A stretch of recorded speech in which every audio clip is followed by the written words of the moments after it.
Freakonomics Radio is sponsored by Hotels.com. Hotels.com gives you access to hundreds of thousands of hotels worldwide. And when you join for free, you can save up to 20% instantly with member prices. Plus, every stay earns rewards. So when you book one trip, you're already lowering the cost of the next one.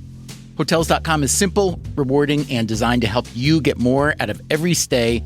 Sign up for free and book today. Hotels.com. It's all in the name. Freakonomics Radio is sponsored by Amica. You know what they say, if you want to go fast, go alone. If you want to go far, go together. So go with Amica and get coverage from a mutual insurer that's built for their customers, one that looks after what's important to you together. Auto, home, life, and more, coverage that fits your unique needs. Amica helps you protect what matters most. Visit amica.com and get a quote today.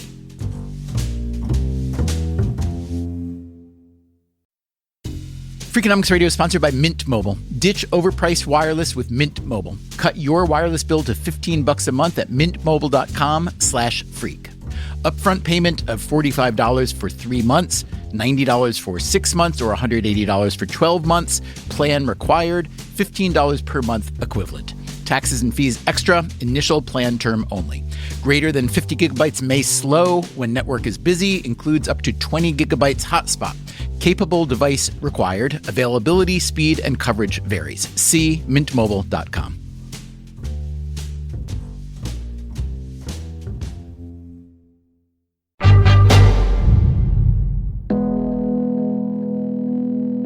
You know the funny thing, just before I answer that question? Ariel Emanuel is telling a story about his family. They lived in Chicago. His mother grew up there. His father had immigrated from Israel. They were not a boring family. There was always change in our lives. When Ari and his brothers were kids, they spent summers in Israel. They would always do things that they would shave our heads in the summer, so we would walk around when we come back from Israel. People didn't do that back then. Why did they shave your heads? Who fucking knew? I still shave my head on the same day that they shave my head. I'm 62. So in 2 weeks, my hair will be gone because that's when they shaved my head, and I still fucking do it. It's insane. His mother was a civil rights activist who took the kids with her on protests and was arrested several times. His father was a pediatrician who sued the city of Chicago for allowing the use of lead paint. He also quit the American Medical Association because they didn't support national health care. Newly to the country, stood up for what he thought was right. And even if it was going against the organization that he was just starting his practice, he didn't care. When you look at how you approach the world, how you deal with people, in business especially, do you think you got more from your mom or your dad? Well, here's what I get from my dad. My dad, he had common sense. He was a hard worker. I mean, sick, not sick. He was in the office. He was working. He was fast. He didn't take bullshit or, he had a lot of common sense. And then my mom was just tough. She didn't give a shit what people thought. She was going to stand up for what she thought. And the good thing about both of them, it's funny, I just went to the 8th anniversary of the uprising. The Warsaw Ghetto uprising. And one of the survivors there had this whole thing about indifference. And I thought about my parents, and they were definitely not indifferent. When I heard that, the light bulb went off, because they taught us in anything we do, whether it be casual, fun, professional, or social, you can't be indifferent. And that moment when this survivor, he was 94, 95, talked about the 11th commandment, thou shalt not be indifferent. That just seeped into our system without them telling us anything. And I'm definitely not indifferent in anything I do.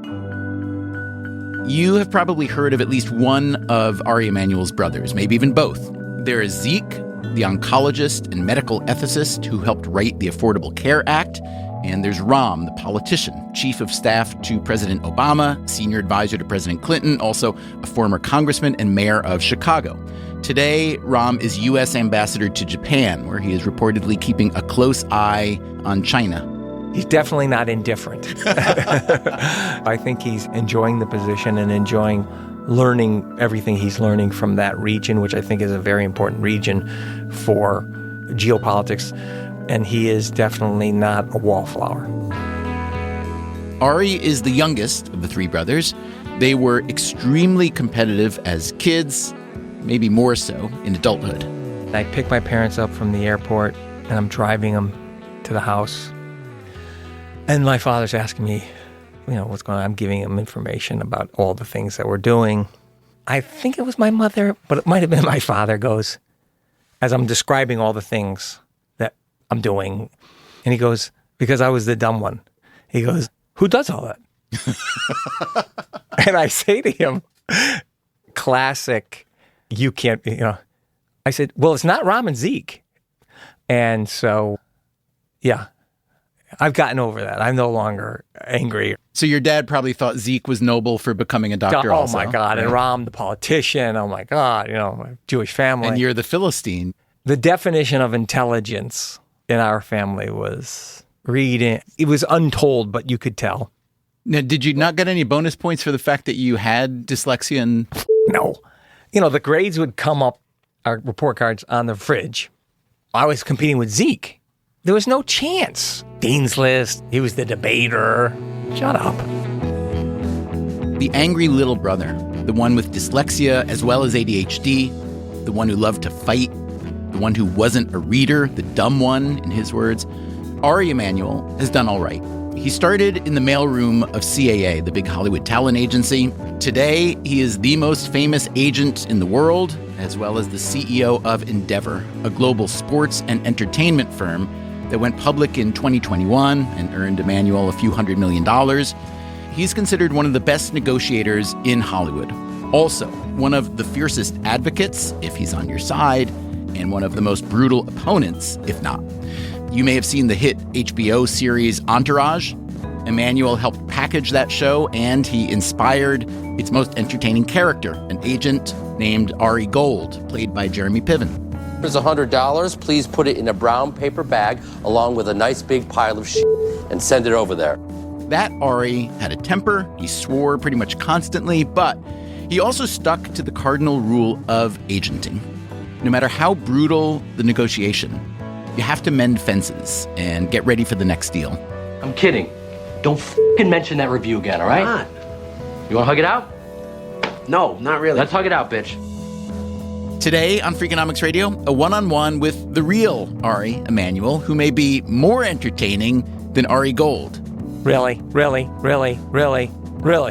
We will hear about the Ultimate Fighting Championship, Meghan Markle, the Saudi Arabia Public Investment Fund, and his daily consumption of live microbes. Emanuel likes to present himself as an uncomplicated person, but he's not. His complications are what drive him, and we'll hear about that too. Okay, that's not happening on this podcast. Sorry, Ari, but it's happening right after the bumps.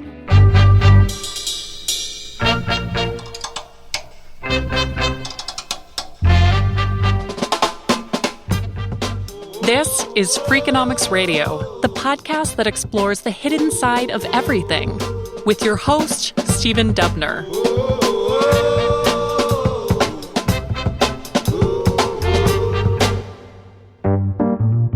Ari Emanuel has a famously short attention span, which he blames on his ADHD, but it has also been suggested he uses it strategically as a way to get out of conversations that bore him. He doesn't do a lot of interviews, especially long ones, so I flew to Los Angeles to meet in person. That way, I was told he might be more inclined to stay put. I was also told he's always early, so I got to the studio 30 minutes ahead of time. He was right behind me. As the engineer was setting up the microphones, Emanuel took a work call, and when that was done, he started asking the engineer some questions. And then when you say you go on the road, what does that mean? He's known to ask a lot of questions. And what's the cost behind that? For us? Yeah. We have the overhead Labor. and the equipment up front. No, but you already own that. Yeah, exactly. So, gas? Are you buying this by the end of the day? That's such a crazy thought. He didn't end up buying the podcast studio, but it wouldn't have been shocking if he had. Emanuel is a deal-making machine. That's how Endeavor got to where it is today. 11,000 employees in 36 countries with revenues of $5.3 billion last year, most of it from their sports properties, live events, and old-fashioned agenting. They represent a lot of big names: Oprah Winfrey, Dwayne "The Rock" Johnson, Ben Affleck, Larry David, Martin Scorsese, and, as of very recently, Meghan Markle, the Duchess of Sussex. Emanuel's first big deal was in 2009 when his relatively small Endeavor agency merged with the much larger and more historic William Morris agency. Since then, he and his partners have bought all or part of the following: IMG, a sports, entertainment, fashion, and media agency; the Miss Universe franchise, bought from Donald Trump and since sold; a sports betting tech firm called OpenBet; the Professional Bull Riders League; the Frieze Art Fair; and in 2016, the biggie, the Ultimate Fighting Championship, or UFC, the huge mixed martial arts league. That cost $4.2 billion. This year, Endeavor went even bigger, spending $9.3 billion to acquire WWE, the pro wrestling league that's part sport, part soap opera, mostly cash cow. Emanuel plans to turn this fighting empire into a new publicly traded company called TKO, which will be majority owned and controlled by Endeavor. Over the years, there have been dozens of other acquisitions or partnerships: a European basketball league, ad agencies and lecture agencies, and agencies representing gamers. Also, a firm called On Location that sells high-end fan experiences at the Super Bowl, Wimbledon, and other sports and entertainment events. For what it's worth, even I have been gobbled up by the Endeavor machine. They own the agencies that represent the work I do in writing, public speaking, and podcasting. Anyway, the conversation you're about to hear is a bit of a raging river. If you had one label to slap on Emanuel, the best choice might be contents under pressure. But we'll start with a straightforward question. How many phone calls do you make a day? A lot. A few hundred? No, but it's just a lot. I mean, I make a lot of calls. I think all those are exaggerated. I make a lot of calls. I have no idea if it's 5 or 50. One person who's spoken with you a lot on the phone said that the average duration... 30 seconds. That's right. Okay. So I'm that's how you do it. not a person, then you pick up the phone. I mean, I'm trying to get better at this. Like, hey, how you doing? Yeah, I don't do that. I don't do that. That's bad. I know it's bad. They get on the phone. I usually start talking to the assistant as if the person's on the phone. I have to start saying hello. Did you read the Bob Odenkirk memoir by any chance? No, but You're in it. There's this one great moment where you offer him a job. He's like, I started to say yes, but by the time I got to ye, Ari was off the phone. Yeah. And then he also said, as of this writing, Ari Emanuel represents most of the chemicals in the periodic table.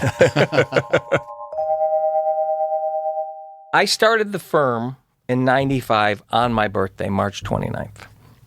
With the concept, I read a book by George Gilder, who became a friend, Life After Television. And he talked about infinite distribution, and I thought about it and talked to him a lot. And I said, wow, there's going to be more distribution than ever. Then all of a sudden, the WB happens and UPN happened. Those were 2 networks at the time. So it went from 4 networks to 6. Cable really hadn't started. It had, but not to the extent. And he said to me, you know, content's going to be more valuable. I was one of the big television agents. I didn't want to work for anybody. And I said, you know, I got one of the best television client lists ever. I'll put some shows on. I'll get packages. I'll make a lot more than what this could be. And then we, you know, the world changed. We just had cash and we just started playing. And I had this idea about like what this thing could look like. There's going to have to be, you know, a different way to market companies and sponsorship. Getting IMG. I had thought about all that stuff. That it happened is insane. Because why? Just because it's hard because it kind of it played out. It actually played out. Like you can think things. You never imagine them to play out. That's why when I was meditating yesterday, I was like, you know, Wait, I thought when you're meditating, you're supposed to like... No, but I started thinking about this. I was like, when I'm meditating, like hopefully I get to the place where I don't think. But when I think about it, I was like, most of the time in life, you're chasing. And I just was very happy about, you know, my life is really good. This was recently. It was yesterday. And I said, be happy. Like, look what you have. Does that work? It did work. I felt really good yesterday. When you're looking over the hedge, what's the next target? If you could own an NFL and an NBA team, No. would you? Because why? Here's what I think, and I have no idea if I'm right. Maybe I'm a control freak. There's no real control there. I think those are ego plays, and I try and make sure that it's not ego that I'm doing this for. Did you watch UFC before you bought it?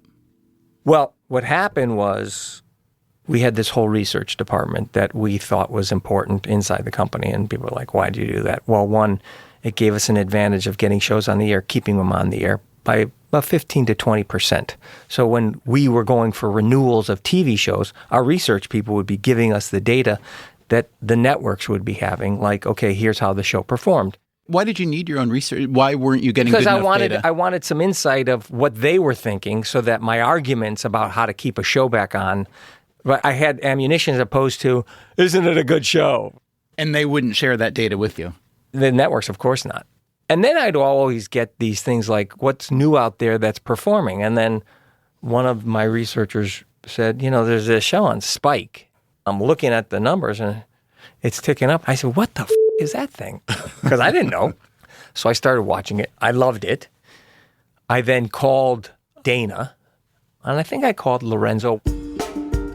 Dana is Dana White, the UFC president. Lorenzo is Lorenzo Fertitta, one of two brothers who were the UFC's primary owners. They were making a TV show called The Ultimate Fighter. It ran on the Spike cable network for 14 seasons. These days it's on ESPN and ESPN+. So when Emanuel saw the viewership numbers for this show rising, he called to set up a meeting. We had a bad meeting. I gave a bad meeting. I think I referenced the WWE, and I just gave a bad meeting, right? And then... Wait, when you reference them, meaning they didn't we represent the WWE, here's what we can do, But they didn't like being compared because of the... Dana reports that I didn't do well, which is fine. It's not the first time. But I just, did my normal thing, just kept on pounding away with phone calls and talking about what we could do and what they're not thinking about and where they should go and how they should think about their deals. About 6 to a year later, Dana calls me and says, if you can get me a meeting with Ross, who is the head of boxing at HBO, I'll sign with you. Ross was Ross Greenberg, and Dana White was saying that if Emanuel could get him a meeting with Greenberg, he would sign with Emanuel to negotiate the UFC's TV rights, not for the UFC to be acquired. That would come later. Now, at the time, think about it. I had Entourage. I had Sex and the City. I was involved with, a lot there. I said, what? That's like I have to jump over a pebble. He goes, if you can get me this meeting, I'll sign with you. I said, done. I called up Ross. I said, I need to meet with Dana today. In an hour, he says, done. They meet. I don't think the meeting went well, but he then... Maybe it's Dana that doesn't give good well, meetings. Whatever. No, Dana actually gives very good meeting. And then they signed with us. I think their deal was, at the beginning, they paid Spike, and then Spike started paying them, I think it was like $15 million. Oh, that's not nothing. Yeah, that's nothing. And then I think we got them, in the next renegotiation, I think we got them 75. And then we just started. Wow. We helped them with their video game deal and just helped them.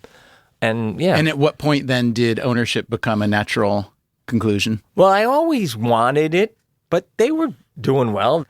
We realized we wanted half of our business to be representation, half to be ownership. We had this big kind of offsite thinking about the world and where it was going and what we should be doing and what the representation gives us insight to and what we could do because of how big the company was now and all the different assets we had in our architecture, that if we had ownership, we could extract more value. And so we wanted to be in the sports business. There's not a lot of sports you can own. And Frank and Lorenzo wanted to sell. At the first go around, we didn't do it. They wanted a big number. What was the number they wanted? It was $4 billion. Oh, which is ultimately what they got. They got 4.2. But then the second time it came up, we were ready. And then, a bunch of other stuff happened that were handicaps, but we got through them. The Brexit happened, the banking system. At every beat, it was a nightmare, but you just got to plot through these things and take the pain. So someone who was involved in that sale, He said that whatever information someone had and thought they had a lot, that you would like triple. You had it from every element. You had it from the bankers, the financiers, you had it from inside UFC, et cetera, et cetera. So assuming that's true, how do you do that? Well, that thing sitting on the desk, my phone, is my maybe superpower. I am not afraid to call people. I'm not afraid to ask a lot of questions. I'm not afraid to get a lot of information. I mean, it's funny. I don't know where I was. My son Noah was around me. He was just sitting in the corner doing something, and I was doing my normal thing. I was starting my process of calls and that thing I do. And after about a half hour, an hour, he goes, "That was crazy." And I guess I had flown through a lot of calls and talking to people that led to this whole web, maybe because I've been doing it for so long. And it doesn't seem unusual to you. It doesn't seem unusual. And for him, noticing it, I'm like, I don't think about it. So I think to non-business people, to me, this whole idea of value creation sounds like some buzzy phrase. We don't really get what it means. So I asked a friend of mine who's in the business, in your business, to explain why you've been so good. And the example he gave was a few times now you've bought companies, UFC chief example, where most people say, holy cow, that's way too much to pay. And then within just a couple years, they're worth much, much more, apparently by either great negotiating and contracts or alchemy of some kind. I'm going to assume it's not alchemy. So can you describe how you made that happen in a way that a layperson can understand? So when we were looking at it, we said, okay, what are the things that you could own that you could extract greater value for, either in cost savings, in what we call architecture, meaning through the system that we've built, or in license fee negotiations. And there's only a couple. And we wanted to be in live because we understand the power of live. And so when we looked at that, and yes, we bought it for over 20 times, but if we made the new deal and we had it mapped out. And the timing was good. The deal was about to expire. Yes? Right. It was about a year and a half. If we did that, then the multiple that we paid was 10 times, which would be the cheapest multiple for a sports right ever. Now, that's a big bet. If you're talking about poker, we push all the chips in. And then once we pushed them in, what happened? Donald Trump said to AT&T, you can't buy Warner Brothers.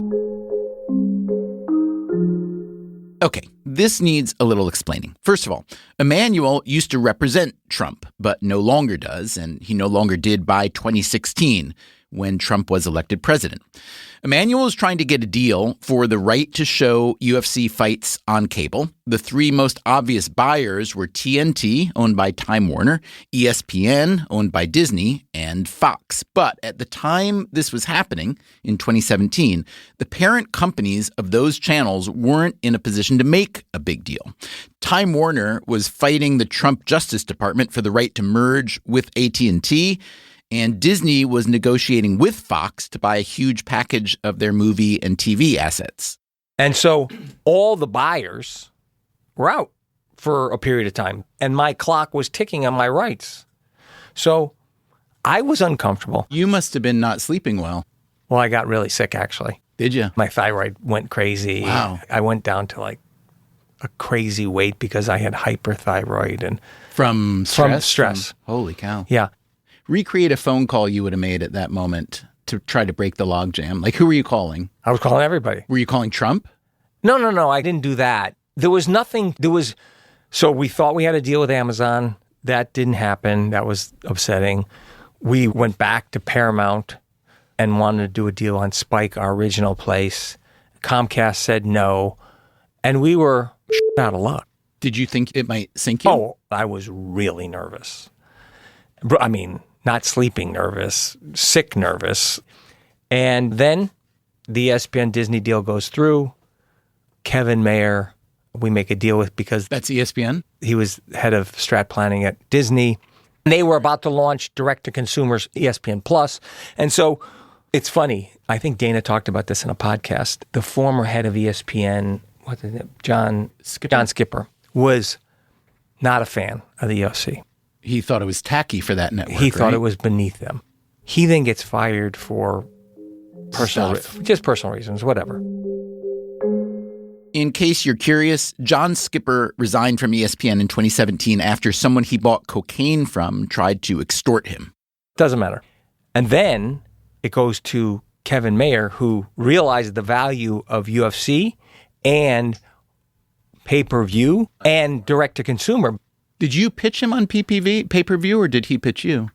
So we pitched him on fight nights. Yeah. And then after the first fight night, which was in Brooklyn, went crazy great, we then came in and Bob Iger got it, said, we want the pay-per-views because you can charge for the pay-per-views, you can even make it bigger on Plus, and you could do this whole matrix. Kevin and him got it. So I don't know anything about agenting or negotiating, but I would think if you only had one legitimate buyer, which is what it sounds like, right? Everybody else was a no. How were you able to get so much from ESPN? Why didn't they drive a bargain? I think they got a bargain. When's that term up? I think we're going to start probably next year. So what do you predict the next deal will look like compared to the previous? Really? Is it single? Really? Okay. That's not happening on this podcast. I don't know. I'm a farm boy. I'm just asking you questions. Farm boy. After the break, how COVID almost killed Endeavor and why Endeavor doesn't own Formula One. I'm Stephen Dubner. This is Freakonomics Radio. We'll be right back. Freakonomics Radio is sponsored by Cash App. When it comes to Bitcoin, you may be surprised to know that it was invented way back in 2008. If you still haven't made the jump to Bitcoin, Cash App makes it easy. When you buy Bitcoin on Cash App, they hold real Bitcoin for you, 1-to-1, and you can withdraw it anytime. It works more like real money and less like something locked in an account. No extra steps, no restrictions, just access and control when you need it. For a limited time, new customers can get $10 added to their balance. Just use code BITCOIN10 when you sign up. And don't forget this part, send at least $5 to a friend in the first 2 weeks. Terms apply. Cash App is a financial services platform, not a bank. Banking services provided by Cash App's bank partners. Bitcoin services provided by Block Incorporated brand. For additional information, see the Bitcoin disclosures at cash.app/legal/podcast.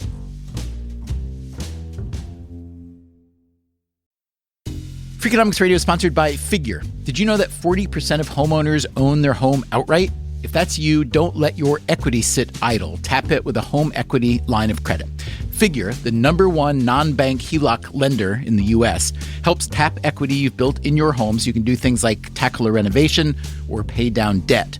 HELOC is a line of credit secured by your home. You can draw what you need, repay, and draw again. Figure offers a 100% online application. Get approved in 5 minutes and funding in as few as 5 days. It's faster than a bank loan and cheaper than a personal loan. Check your rate today without impacting your credit at figure.com/freakonomics.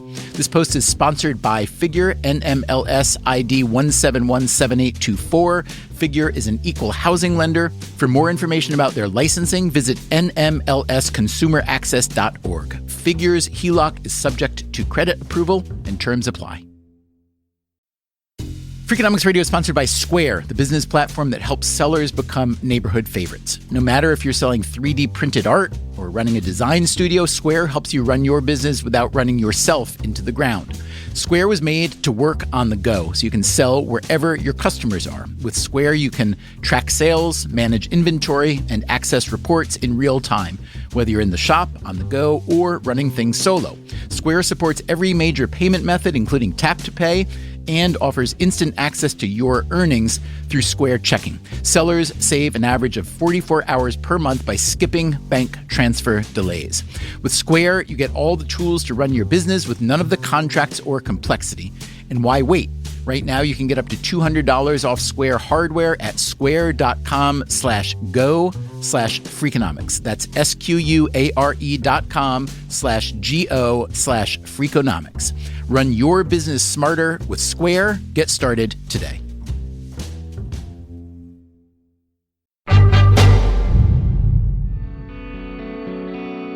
The COVID-19 shutdown was plainly bad for business in many sectors. A firm like Endeavor was particularly vulnerable since it relies on live sports and entertainment. The UFC was one of the first events to come back at a location in the United Arab Emirates that they called Fight Island. Dana White's a genius. Hey, get me an island. We make all the calls and we do the thing. And he willed it. And this was a crazy, we had to get planes and testing and isolate the island. The logistics were insane. And Dana just muscled up and did it. And that permitted us to, I think, get a whole new generation and changed our sport. Do you think the NFL and NBA would have even played that season if Fight Island hadn't happened? I don't know. You have to remember, we were all talking. I was talking to Vince, I was talking to Roger, I was talking to Adam Silver. Emanuel's talking about Vince McMahon, commissioner of WWE, Roger Goodell, commissioner of the NFL, and NBA commissioner Adam Silver. And Formula One did a great job because what they did is they created that TV show in a time when everybody was sitting home watching stuff, and then everybody became a fan through that show. The TV show he's talking about is the Netflix series Drive to Survive. By the way, Emanuel once tried to buy Formula One. This was about 7 years ago, shortly after Endeavor had bought the UFC. And at that point in time, CVC, a PE firm in the UK, owned Formula One. And I had been working CVC for 2 years, 3 years, to buy Formula One. And all of a sudden, it comes up, they want to sell.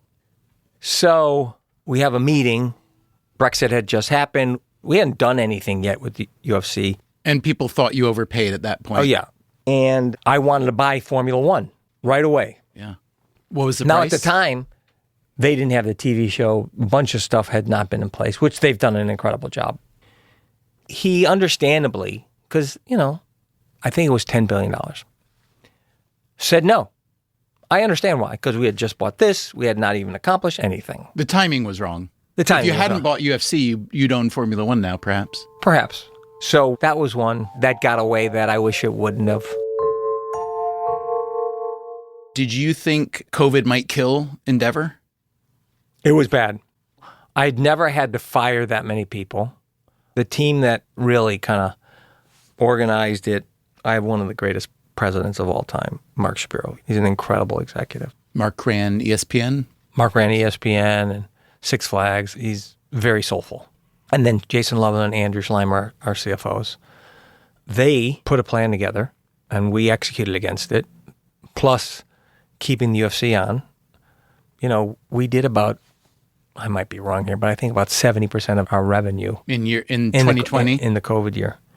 We had our ESPN deal. We then started making deals for writers. So we stored all the cash. We didn't let anything out. We let people go, which was horrible, or furloughed them. Did you think for a time, though, that you might... Oh, yeah. There was 3 months there. I was like, it was bad, and we were just counting cash. Like, how do we make sure the cash can last? So I did just want to ask if you don't mind. I noticed you don't do a lot of interviews. And I have to say it's disappointing because, I'm not just blowing smoke, but I've admired you for a long time. And we did have a... That's embarrassing. You should be embarrassed. Because why? Are you not admirable? I look at people and maybe because I'm older now and I don't know. Not that I don't respect people. There's not many people worth admiring yourself. Yeah, admire. That's a weird word. I think, I respect Elon. There's a bunch of executives I respect and think they're really great. Admire is a weird word for me. I don't know why. Elon, as you may have figured, is Elon Musk, whose properties include Tesla, SpaceX, and Twitter. I have a couple questions about Elon since you brought him up. So first of all, he was on your board and then not. What was that about? We have a gambling B2B business. We just acquired about a year and a half ago, OpenBet. So when you do that, you have to go state by state and get licensed. And so does the board. So, him giving up all of his documents to all these people, He just called me up and says, I'm not doing that. Okay. And I said, listen, I get it. No problem. Got it. I love you. Endeavor, though, did invest in Twitter when Yes. he took it over. So why'd you do that? If you're going to bet on somebody, I would bet on that man, on anything he does. Because why? What is it about him? I admire him. No. Some people play chess, and some people say, oh, he plays multiple levels of chess. Yeah. He plays this online game that is like, I don't even know what it was called. He showed me over the summer. It was crazy how complicated and like it's more complicated than Go. And you're sitting there saying like, if you're going to bet on somebody, and he is also not indifferent, and he's curious, and he's passionate, in this space, you're going to bet on that dude all the time. All right, I have to ask you one more Elon Musk question. There's this famous picture, paparazzi photo, right? Can we just not ask this question? What I really want to ask is about your fitness, though. Oh, okay. Last summer, Musk and Emanuel vacationed together on a yacht in Greece. The paparazzi photo that went viral showed Emanuel spraying Musk down with a hose, both of them shirtless. You're there with a six-pack, maybe 8-pack. Right. And he looks like kind of like a keg or something. He looks great right now. He's lost a lot of weight. Well, I'm just curious. State briefly your fitness and nutrition regime for people who don't know. Is it boring? How long does this podcast last? I mean, it's so stupid what I do. It's gotten more and more complex. But I'll give you this morning. I woke up, I think, 4:45. I take either, depending on the Thai helmets or UK helmets, which are live microbes for my gut. I then get a cup of coffee. I drink 1 cup of coffee. No cream, no sugar? No cream, no sugar. I go into the gym. At home? At home. I have a gym at home. I do a dynamic warm-up, which is about 45 minutes. By yourself or By trainer? myself. No longer any trainers. Today I did bike hypoxia training. I sprint on the bike for a minute at a very high level, take it down to a very low level, put a mask on that takes me up to 22,000 feet for 3 minutes. I do that for 25 minutes. Then today I did a weight program, chest, tri, shoulders, legs, and stomach. Then I went in, I did a sauna. I meditated for, I think today was 17 minutes. Got an ice bath for 4 minutes, steam, got out, take my vitamins. And then usually Fridays I don't eat. I'll have dinner Thursday night, won't eat until Friday night. So to most people, that would be an extreme regimen, let's say. Right. It's like my phone calls. I don't feel it's extreme anymore. I know. But then the degree to which you go, some people could interpret it as like a control thing. Like you want to... No, it's a vain thing. Oh, is that it? Yeah, of course. There's a portion of it that's vain because I cannot stand not being in shape. I can't stand it, actually. It does take sacrifice and work. It does. I'm willing to do that. And I'm consistent. If nothing else in my life, I think it's one of the things that has permitted me to be successful. I am consistently consistent. Not just with this, with everything. With you're everything. saying. So if you were going to give life advice... Some of them would be, don't be indifferent. The other one is be curious. The other one is be comfortable in the uncomfortable. Another one would be show up, meaning half of my success, like that phone call I took beforehand, is, do I want to take that meeting? No. But I want to get to this. I'm going to take that meeting. What was that meeting? There's just a company that I want to buy. And then try and be as consistent as you possibly can. There's also something you once wrote, 6 lessons you live by it. One of them was the only constant in business is change. Get comfortable with it. Yeah, well, that's about being comfortable in the uncomfortable. Over time, I've just been realizing that I can handle a lot of discomfort. These things are not comfortable. Not eating for a day. So it's training of a training sort, your yeah? mind to be comfortable, to get through stuff, to have stamina. Being a leader is not about how many punches you can throw. It's how many punches you can take. Trying to buy a company is about how you can last through the brutality of it, because it's brutal, right? They want certain things, you want certain things, you're going at it and just hanging tough. Yeah, you just have to be comfortable in the uncomfortable. Where do you think that comes from? I was never comfortable reading or in a class. I remember because Passover, I'm Jewish, Passover just happened. So I remember the anxiety I used to have. Of being the youngest kid having to read the 4 questions. Oh. I mean, it was hell. It was actually hell. I would be so nervous and not happy, really not happy. And it still gives me, when Passover, and I hear Passover, it gives me such anxiety. Your primary association with Passover is that. I got through it. I got through class, not being able to read.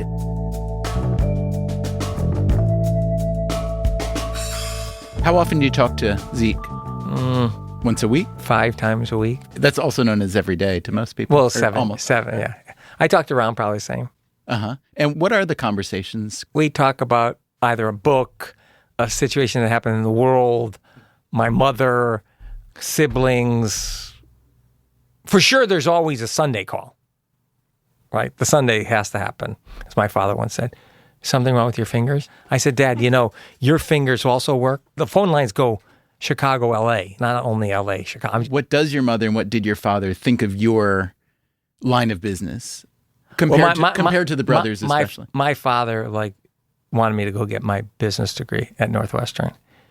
And that I was making, I think the base was $200 minimum and then 15 cents a mile when I went into the CA mailroom. He lost his mind. He goes, you can always keep your piece of paper. They can take it away from you. And I was like, Dad, I think there's something big out here. He didn't get it. And what does Zeke think of your success? I have no idea. I think he's happy for me. But do you take him to a Super Bowl now and again? Stuff like does he enjoy it? That's not him. But when he wants to go to SNL or tennis matches or whatever he wants, he gets. And what about Ram? What's Ram think of your success? I don't know. I don't really. When you're the little brother, even though you're 62 now, you're always the little brother. Well, right? here's funny. I don't know if you saw, Zeke came out with a book. The brothers' book. Yeah. And we did an interview at Microsoft CEO conference. I'm not a wallflower. Ram's not a wallflower. Zeke's not a wallflower. So we go up to the interview, and it's all 3 of us. And immediately we turn into the siblings. It's Zeke in the lead, Ram fighting for it, me shutting up. It was hysterical. One thing you can't hear in a radio interview, when Emanuel talks about himself and his brothers, he occasionally flicks his middle finger at them. I should have asked whether it was intentional or involuntary. Either way, you get the idea that there is no fight that Emanuel will back down from. This, too, goes back to childhood. I love boxing. I mean, I grew up on boxing. Friday night fights were incredible. After the break, we'll find out just how comfortable in the uncomfortable Emanuel can get.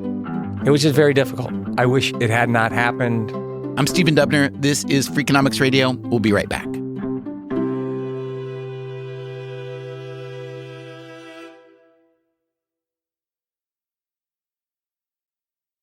Freakonomics Radio is sponsored by Southern New Hampshire University. The best investments are the ones you make in yourself, and no one knows that better than Southern New Hampshire University. With more than 200 online degree programs, no set class times, and low online tuition, Southern New Hampshire University is built to fit your life today and set you up for success tomorrow. Education is an investment. Why not make it a smart one? Apply for free at snhu.edu/Freakonomics. Freakonomics Radio is sponsored by Advantech. No one likes a creaky floor, and builders know that the subfloor sets the tone, which is why Advantech subflooring is engineered for strength, stiffness, and moisture resistance. Advantech products are designed to stand up to the elements and give you a bond so strong it's backed by the industry's first squeak-free guarantee. No squeaks, fewer callbacks, no problem. When the schedule is tight and performance matters, head to huberwood.com/Advantech to lay the foundation of a solid build.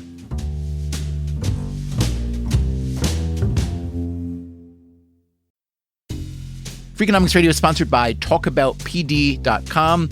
Let's talk about Peyronie's disease, or PD. It's not widely talked about, and some men may feel reluctant to bring it up, but it's more common than you would think. PD can happen when scar tissue builds up under the skin of the penis, causing a curve with a bump during an erection that for some men may lead to pain during intimacy and impact mental health. A trusted urology specialist can help diagnose PD and walk you through your options, including non-surgical treatment. Visit talkaboutpd.com.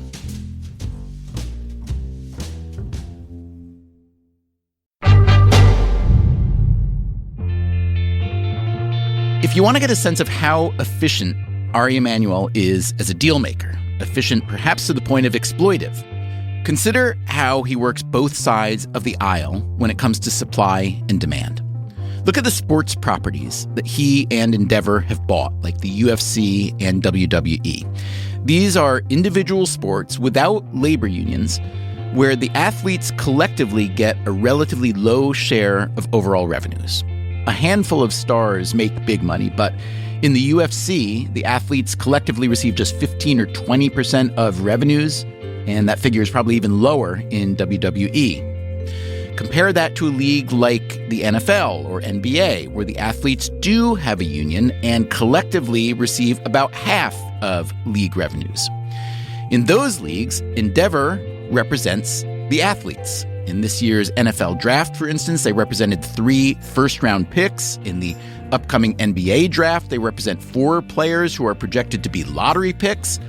In other words, if a given sports ecosystem has high labor costs, Endeavor is likely to represent labor.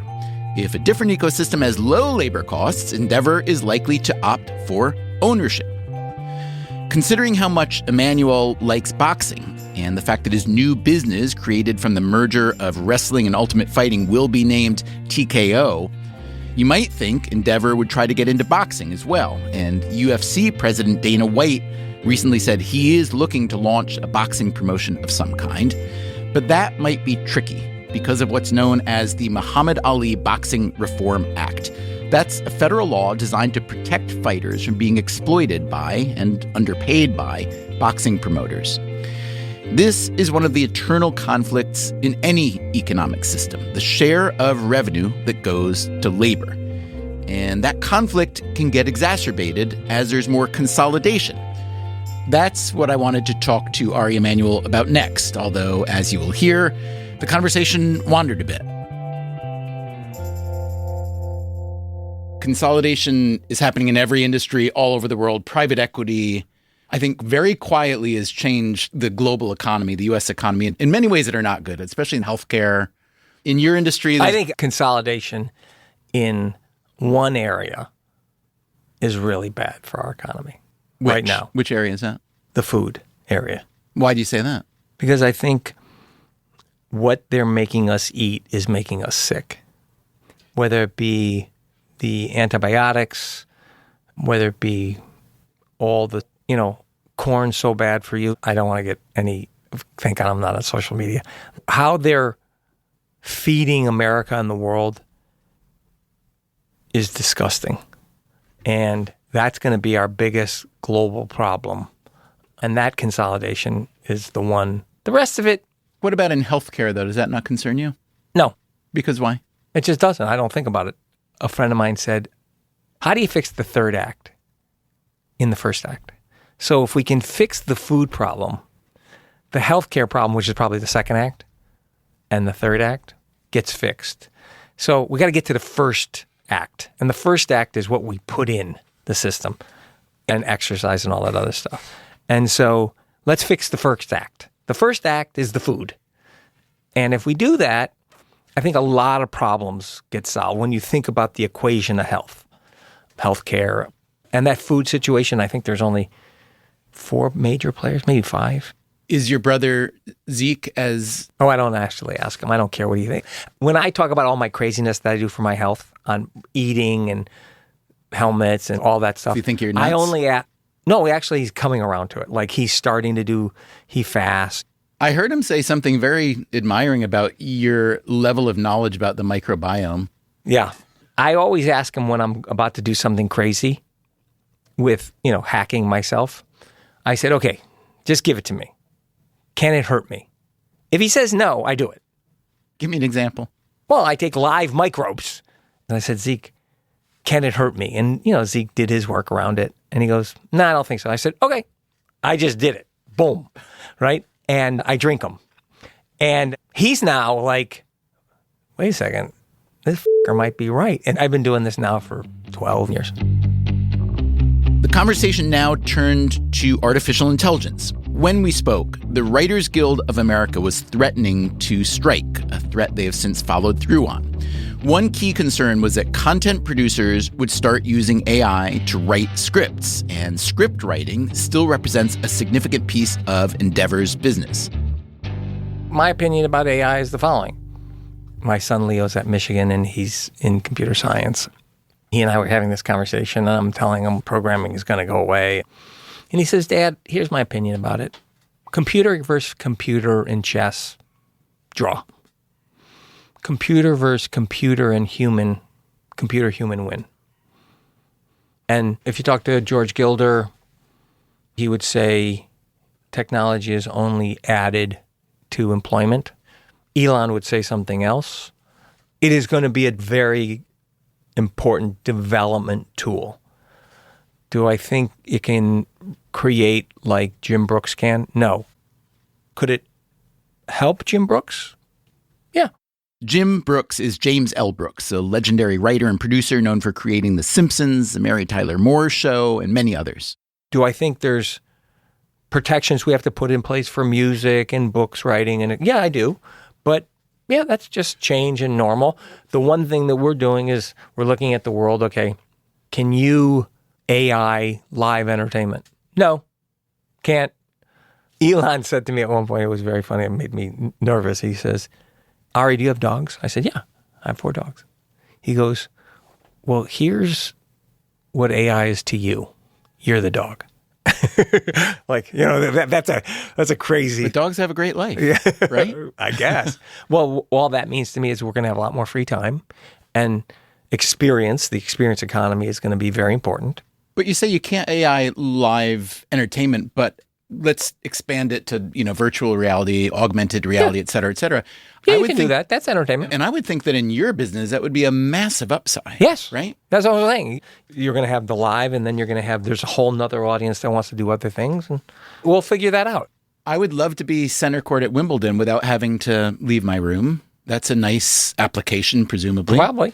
I'd love to see what it feels like to get hit in the octagon. We're in the middle of a bunch of that stuff right now, looking at it and seeing what we can do. It was not done yet, but we're working with a lot of people to figure that out, because I agree with you.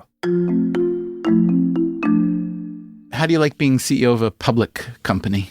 What's the difference? I mean, everybody said, oh, you're not going to like it. I don't know. You're just working the phones and doing your job and telling your story. You think this stock should be worth more than it is? Oh, yeah. Yeah, so what's the problem? I read this morning you signed Meghan Markle. Congratulations. Thank you. I think Meghan Markle moved your stock more than WWE acquisition. Probably. Well, I mean, I think it takes time for people to realize the value. I think one of the things that's going to happen, we split off and we're going to have a new company, TKO. And then we just sold our IMG Academy. Yeah, why'd you sell? Well, somebody knocked on our door and said, we're going to pay you X amount. It was $1.25 billion? Yeah. For something that the street gave me 0 for. So I think now the street has got to start, I hope, or this is going to be my pitch to the street, I should say. Hey, maybe there's more value inside this thing you're not valuing once the UFC's out that you should start paying attention to. And I think they're going to have to pay attention to it now because the UFC's not in it. Once UFC is out, the revenues in the remaining company Endeavor are very good. Well, but I can't talk about it. No, I'm not asking a number. I want to know where they come from because what share is agenting and what share is... Well, you are asking. They come from the betting business, the gambling business. They come from On Location, our events.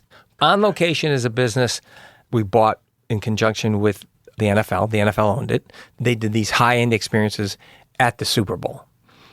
And we thought with all of our events, we could do high-end experiences at all of our events. Plus, we could go after other high-end experiences like the Olympics, which we just signed, and create these unbelievable experiences around These are them. fan experiences. Fan Live experiences. fan Yeah. experiences. Like at the UFC, you sit next to Dana White, you get into the ring, you stand on the stage when the weigh-ins happen. Same thing with the Super Bowl. Same thing we're creating with the Olympics. Then there's IMG. We represent 150 sports. We do the production. Great business. And then there's all the representation business at William Morris. And so those three remaining buckets are, I think, very valuable in today's world where there's a lot of sports betting. There's a lot of people that want experiences from live entertainment. The representation business has been around for over 150 years, and it ain't going away, and it's a great business. You're not going to like this question, but someone wondered to me whether you have taken your eye off the representation business to the point where, you know, a Brian Lord from CAA or any other number of big-time agents may start eating your lunch. Well, I think what they should just do is call Tyler Perry, call Adam McKay, call Larry David, call Dwayne Johnson, call Marty Scorsese. But are you worried about Those are my clients. But are you worried about not being the biggest dog? No. We're the biggest dog by a lot. We still represent a lot of clients. Anytime they need us, we're there. You still like agenting? Love it. But when we bring things to the table, any of the people at the company, unlike UTA or CA, they have this whole other world they can pull from, which is what's needed at an agency. Now, the problem when you're at one of those other places is a client gets hot, Kevin Uvain or Brian Lord starts calling them around your back. That's up. That's bad culture. Remember, they were the biggest agent. Mike Ovitz gave them everything. They had, for lack of a better metaphor, Tiffany. And you know what they did with it? And I think Walmart's a great company. But let's just say they made it Walmart. And they didn't leave. Like, you're not empowering people? Like, what kind of life are you? That's horrible. Maybe you did like that question. I thought you wouldn't like it. You actually liked it quite a bit. I would pay the salaries of Brian Lord, Kevin Uvain, originally to stay in the job. I would. I would pay their salaries. And it's the greatest competition of all time. We asked CAA, the Creative Artists Agency, for comment on Emanuel's assessment. They passed. Before we ran out of time, I wanted to ask Emanuel about professional golf. He's an avid golfer and an ally of the PGA Tour, whose business model has recently been threatened by a startup called the Live Tour, which is funded by the Public Investment Fund of Saudi Arabia. This presents Emanuel with two separate conflicts, one economic, the other political, or even moral. The economic conflict has to do with, again, athlete compensation. Phil Mickelson, one of the PGA Tour's biggest stars, left the tour for a massive contract with Live after complaining for years that the PGA Tour not only underpaid its players, but wouldn't share the revenue data. Several other big names followed him, including Brooks Koepka and Bryson DeChambeau. Mickelson's claim was seemingly justified when the PGA Tour suddenly came up with many millions of extra dollars to sweeten the deal for the golfers who stayed. The PGA Tour commissioner is Jay Monahan, and the Live Tour commissioner is former world #1 golfer Greg Norman. That's the economic issue you will hear Emanuel talk about in a minute. The political issue has to do with the funding of the Live Tour, an issue we addressed in an earlier episode of Freakonomics Radio called What is Sports Washing and Does It Work? The main criticism here is that Saudi Arabia is using golf sponsorship to paper over its record on things like the state-sanctioned murder of dissident journalist Jamal Khashoggi at the Saudi consulate in Istanbul. The problem for our Emanuel is that Saudi leader Mohammed bin Salman, known as MBS, had been a major investor in Endeavor. All right, I want to know about the Saudi Public Investment Fund and that whole story. But let's start with Live Golf. What do you think of Live Golf? You know, I think Jay's done a good thing. Jay Monahan, the PGA Tour commissioner. He responded to the competition. He responded properly. And I think they pointed out a flaw in the system. They, meaning Greg the Norman Saudis and and Liv and Greg. You know, we got a call. Like from DeChambeau and Phil. Hey, do you want to finance this? Wait, finance this with the Saudis No, or instead of? Instead of. I said to Egon, yeah. I said we would put up, meaning Endeavor would put up $1 billion. Egon is Egon Durbin, the chair of Endeavor's board and a founding principal of Silver Lake, the private equity firm that is Endeavor's largest shareholder. Emanuel calls Durbin the greatest partner I've ever had. Egon then called somebody at the PGA, and, we're all connected in golf, and they said, please don't do it, so we stopped. Right? I'm friends with Jay. We have a lot of business with Jay. I don't want to hurt Jay, but I just thought, I'm always looking for the next sport, the next thing we can do. So we pulled out. I said to Jay, we're pulling out, but you have got to figure out an economic solution here because it's going to force you. And he did. To his credit, I think Jay did an incredible job. I think Rory helped and Tiger helped and a bunch of guys helped. Do you have a moral position on LIV being funded by the Saudi Public Investment Fund? No. Does sports washing, does that accusation concern you? I haven't really thought about it. I have enough on my plate. They're doing what they're doing. But you did have, as an investment partner, Mohammed bin Salman, MBS, yes? Mm-hmm. Okay, so tell me how that money came to you and then why you gave it back. I was somewhere for the UFC making a deal, either in China or in Russia. I get a call from one of my investors in Abu Dhabi. Says, what are you doing? I said, I'm making this deal. And he goes, can you fly to Abu Dhabi? I said, of course. So it's a 7-hour flight. Flew to Abu Dhabi. We met. He said, I want you to go to Saudi Arabia, meet with MBS. I said, okay. He goes, he's going to be, taking over, and he wants entertainment. He's changing what they're doing, and he gave me the whole speech. And I said, fine, I'll fly to Saudi. I flew to Saudi. You met with him directly? I met with MBS. What was that meeting like? He's incredible. I mean, he is as charming as could be. He had this whole vision, bringing entertainment, movies back, and he wanted to spend $30 billion in entertainment. Well, I can do math. $30 billion, I mean, it's money. And I thought his vision was incredible. So we negotiated. Took about 9 months in the negotiation for them to invest. I think it was $400 million. And then, I think a bad thing happened. But let's be very clear about something. I'm not defending what they did. I've had a brother that's been in 2 White Houses. Every country does bad things. They just don't do it in an embassy. Right or wrong, we killed an American citizen who was a terrorist with no trial from a drone during the Obama administration, actually. Right? He was an American. He was a terrorist.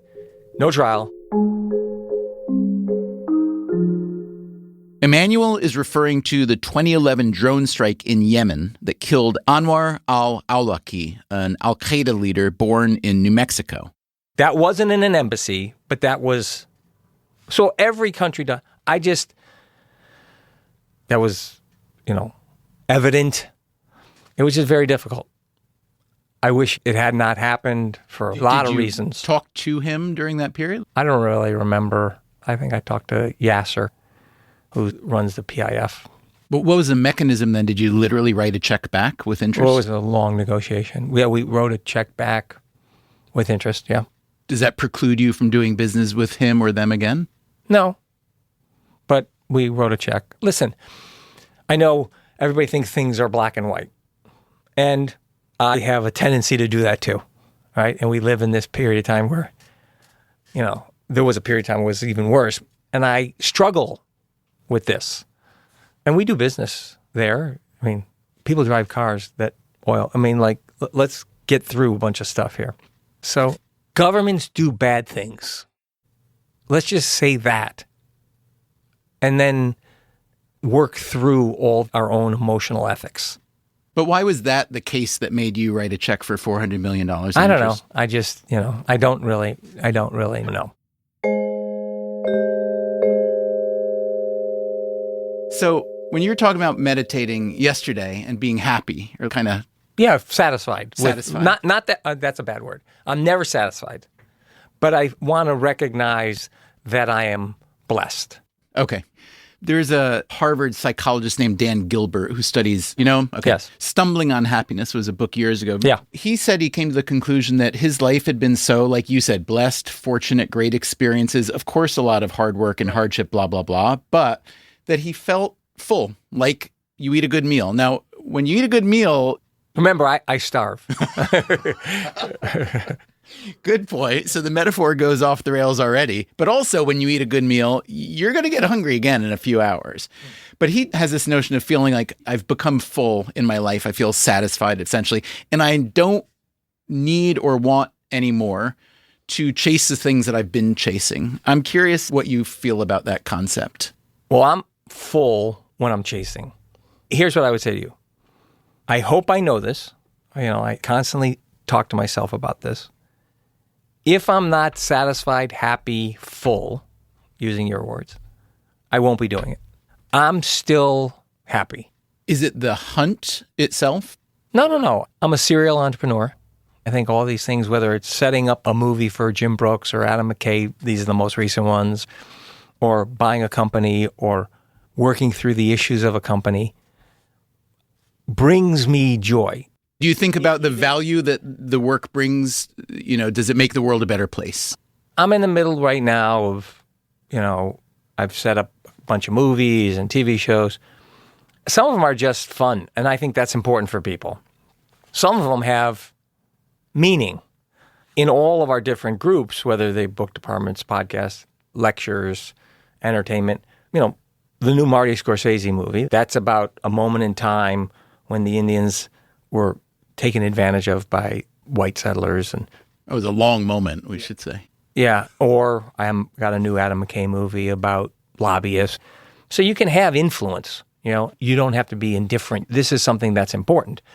But I think because of entertainment and whatever people put on it, you can have influence. And at times when I think something's wrong, I do that personally and for the company and, what we get behind and et cetera. Now, I always, because I'm now 62 and I'm healthy, I think I'm healthy, emotionally and physically, I say to myself, okay, how much longer do you want to do this? And I look at people, not in envy, but like, would that make me happy? And there's people that aren't working anymore. I do ask this question a lot as you get older, right? Hopefully I don't act like I'm 62. I still get up in the morning, get my ass out of bed at 4:45, 5 o'clock, want to get into the office by 7:30, 8 o'clock, make the call. I'm having a meeting, getting on a plane to England, then going to Madrid, then coming back, then back to New York, then coming back, then going to Cannes, then I'm going to Tokyo. Yeah, and I enjoy it. So when I don't enjoy it, when I won't show up, is when I know I'm not in it. And when I'm not in it, I will not be in it. I'll be out. And Mark Shapiro will be running the company, and it will be an incredible company, and that will be fine. Let me ask you one last question. When we were downstairs before we came in, we were talking about the kind of people you want to surround yourself with, whether it's in business, friends, family, whatever. So I've read and heard as you were learning the business, you had a number of, I don't know if they were formal mentors at all, but it reminds me of some old-fashioned council of elders. And I'm just curious how you think about being that kind of person to others and seeking out that kind of decency in people. Because the world, especially the world of entertainment and sports, politics, these all have big pockets of indecency. There's a lot of, no? You're making a funny face. Business is tough. Yes, in any business, there are some duplicitous people. Politics, finance, entertainment, medicine. Please don't say that entertainment is like the only bullshit. So I want to be with people that I think live by their word as much as one can. Of course, you're never seeing the world exactly the way they're seeing the world. But I want to surround myself with people that I like, that I think have standards that I live by. And once you're in my web, for me, you're in my web. I'll defend. Yeah. I will. To the death. Yeah. You still like to fight. Love it. I love it.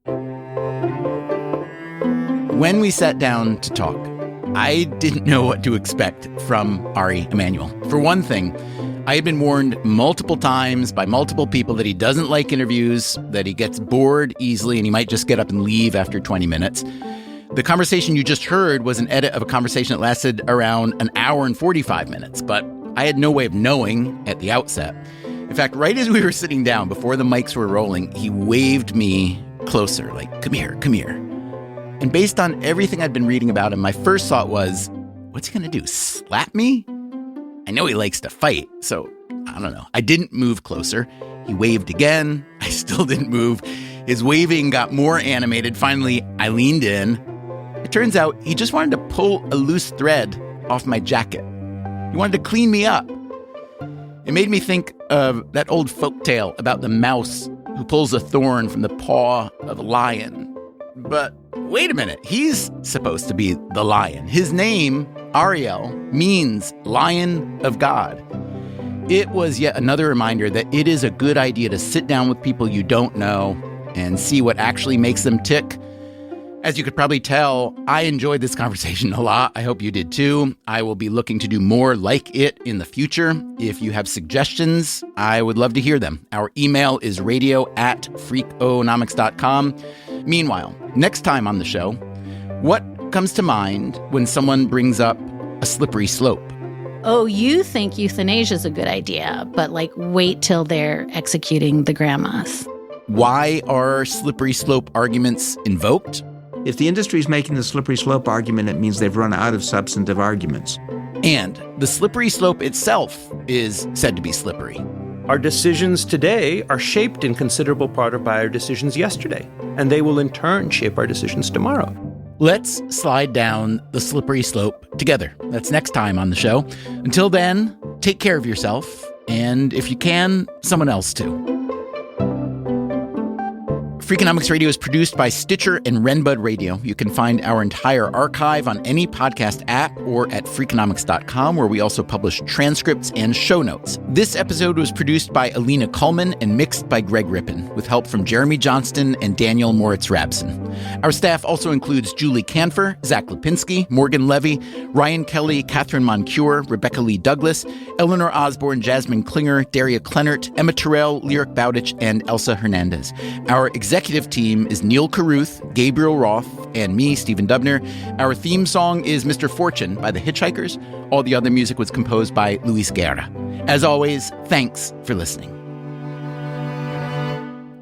If he didn't hit the pin on 15 and then say in the interview, yes, I realized that I was 3 feet too close, or whatever he said, then he wouldn't have lost that stroke. He would have won that Masters. It'd have been over. Let's do a golf podcast.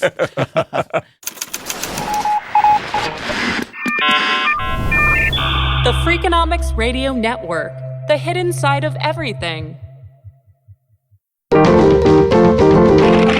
Stitcher. Freakonomics Radio is sponsored by Ozempic. Innovation happens through rethinking what's possible, and when it comes to GLP-1s, Ozempic pill does just that. Learn more about Ozempic semaglutide tablets, 4 and 9 milligrams, by calling 1-833-OZEMPIC or visit Ozempic.com to view the medication guide and ask your doctor what's possible with FDA-approved Ozempic pill.